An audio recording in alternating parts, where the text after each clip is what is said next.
I'm going to use ChatGPT to figure out if I can retire today. So I'm Zach Lundak. I'm an hourly financial advisor.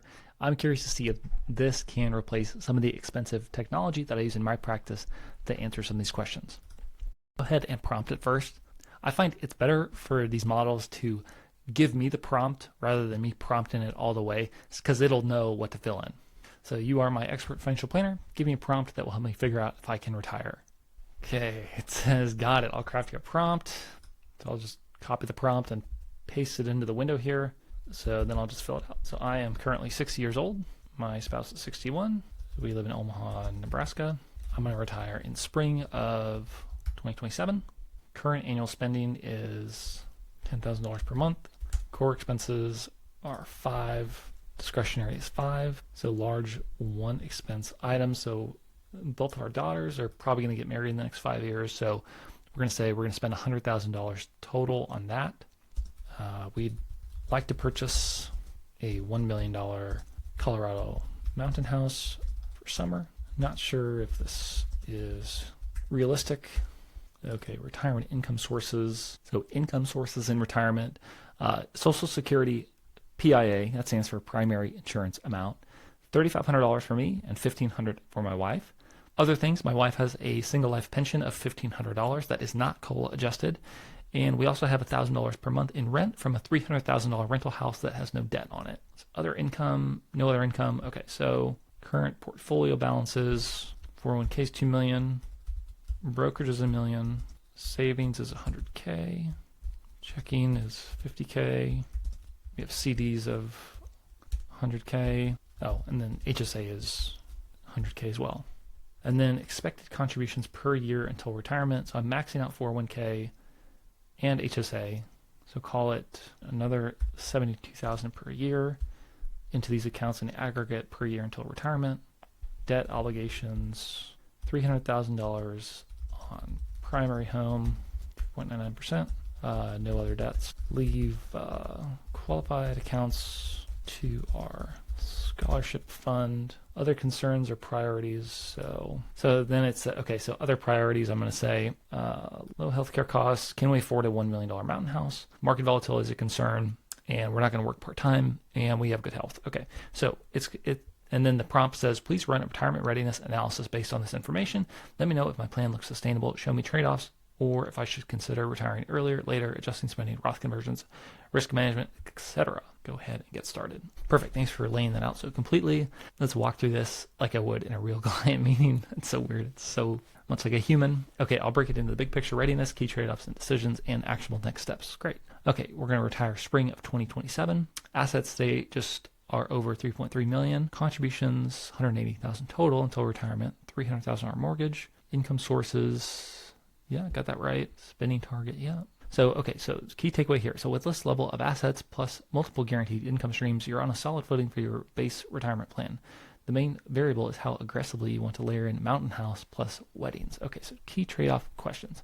Mountain house is a $1 million property in Colorado. So if purchased outright, reduces liquid investments down to $2.35 million. If mortgage, lower upfront costs, but adds another additional fixed expense plus taxes and maintenance, could be easily $60,000 plus per year in carrying costs. So realistic only if you're comfortable reducing the investment flexibility and possibly trimming retirement spending in tough markets. Okay, we can deal with that. Weddings, $100,000 total, doable without derailing retirement. It's 3% of the portfolio, one time manageable. Okay, great. Withdrawal needs, we got $30,000 in passive income. $90,000 is going to be covered from the portfolio until Social Security starts. At 3.5 million assets, that's 2.6% withdrawal rate, pre-Social Security, very sustainable. So your Social Security strategy, you could file at 62 when you retire, but delaying towards 67 till 70 meaningfully boosts guaranteed lifetime income. Okay, given you'll have a pension plus rental plus strong portfolio, delaying until at least 67 looks very doable.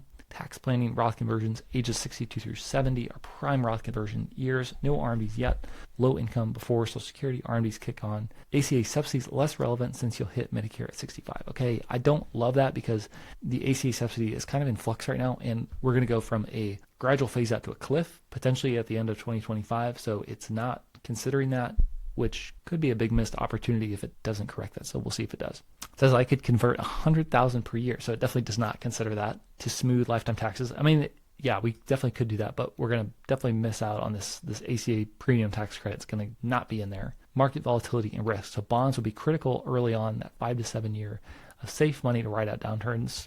I totally agree. Your current allocation wasn't listed, but balancing equity and fixed income reserves will make or break your retirement confidence. Okay, so next step. So run 2 scenarios. The base plan, no mountain house. I don't love that. $100,000 wedding, 120 annual spend, and then a stretch plan. So the mountain house. Okay, so healthcare, okay. Roth conversion, okay. So it's giving me some good next steps as to things to do, but it's not really giving me any answers to these questions. But at least, if I was just a DIY investor, it would be a good starting point to try and frame up some of these questions and look at the real question I have to answer. It also does give me some confidence too, because it's saying, look, you can probably do this. So bottom line, yes, you can retire in 2027 comfortably. The mountain house is a swing factor, possible, but requires giving up flexibility, accepting higher ongoing costs, and possibly scaling back discretionary spending if markets underperform. With thoughtful Roth conversions, risk management, and a clear estate plan, your retirement is highly sustainable. So then it goes on. Would you like me to quantify this with a simple projection? Expected balances at age 70, 80, 90 under different scenarios. So let's see what it comes up with. All right, I ran the projection based on your details.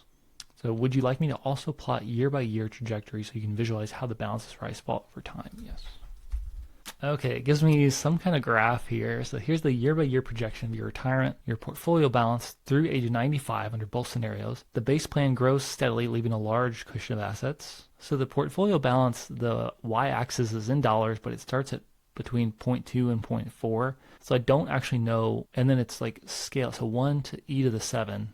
I've seen that in statistics before. I don't know what that means offhand, but it goes on to say the mountain house scenario strains the portfolio much more, and by your late 80s to early 90s, the balances get tight. So it says, do you want me to show you a safe spending range chart? Yeah, let's look at that. I would say that chart is not very helpful. It's lacking a lot of context. It doesn't give me the assumptions that it's using, so not very impressed with that. Okay, so here's a table. This is not a table, that's 2 bullet points showing your sustainable annual spending. So base plan is $200,000 per year, and then it would be $162,000 per year. Okay, so again, I mean, fine, but it's, that's leaves a little bit to be desired there. And then finally it's asking, so do you want me to run a stress test with lower returns, say 4 or 3% growth instead of 5%? And then it says, it seems like I can't do more advanced data analysis right now. Please try again later. Okay, so all in all, good start. I would say it's not going to replace your financial advisor at the moment, but it's certainly a good starting point if you are a DIY investor.